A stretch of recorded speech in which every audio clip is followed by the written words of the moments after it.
All right, we go from the Dallas Mavericks to the team that they beat in the Western Conference playoffs, the Utah Jazz. Now, obviously, the headline of their offseason is this Rudy Gobert trade and the kind of eminent Donovan Mitchell trade.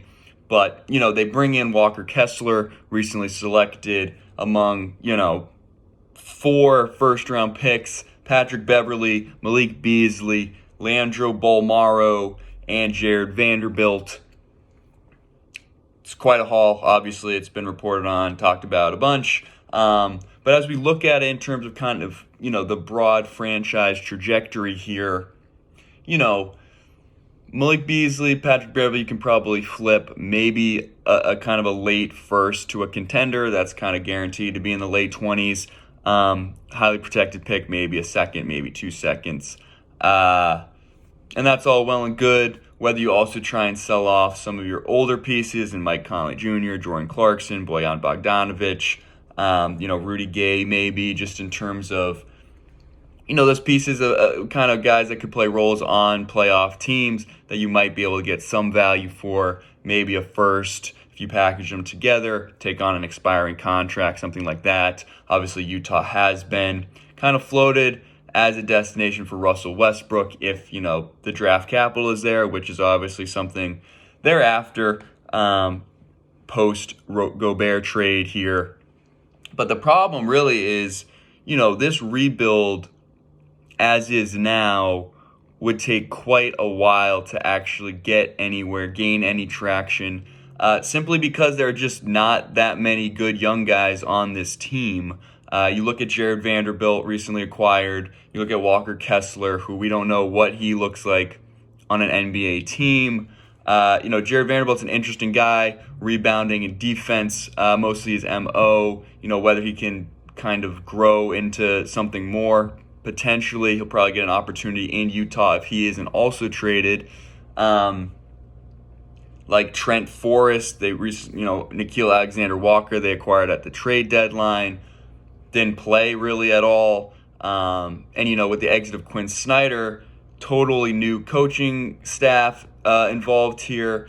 And, this team does not project to be doing too well. It's going to be a franchise in flux.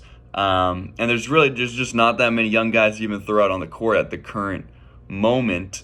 And, I've said this before, but now Danny Ainge has totally basically ruined the trade market for Donovan Mitchell because of what he was able to get for Rudy Gobert. That, he set the price so high that, there was that kind of build with the Knicks. Discussions were heating up, and then it kind of fizzled out. And it seemed like the Knicks really weren't bidding against anyone, and they finally realized, there's no reason to pull the trigger on this now. We can let the market die down a little bit and drive the price down for Donovan Mitchell because, Utah seems to be kind of motivated to move him. It's like, well, we can get him later. It doesn't seem like there are that many teams, kind of all in on Donovan Mitchell. And, he didn't help himself these past playoffs, looking kind of defensively uninterested. Just the whole team sort of just did not show a lot of fight in that Mavericks series. And so it's like, yeah, am I going to give up, 4 first-round picks, swaps, maybe prospects for a guy who, shows a little Russell Westbrook syndrome, shows a little bit of, attitude and lack of effort defensively. And, to Donovan Mitchell's credit, I mean, how much can we attribute that to the environment? If he is, if he does land on the Knicks, does he then show more effort? Does he become more of a facilitator and less of kind of a do-it-all himself, kind of jack of three kind of player? I think that's certainly a possibility. And, kind of on that Utah roster, he was, kind of forced to do so much and initiate so much offensively.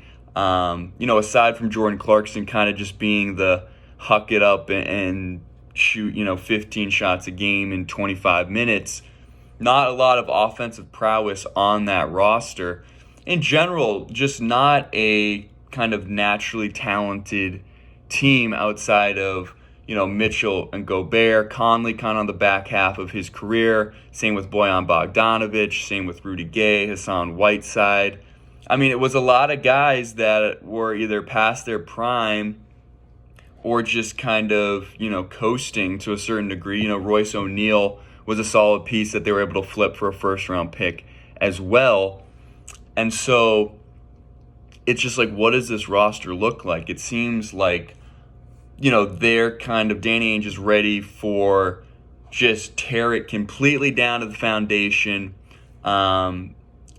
Like timeline set to like any guy's pre like 21 and really build this brick by brick through the draft and see what we have. It's not, they're not looking for trades kind of like Indiana was, where they flip Sabonis for Halliburton, they get 4 years younger. But, Pacers could be competitive in the next year or two depending on, certain development of certain people and if they do want to make another move to build on what they already have.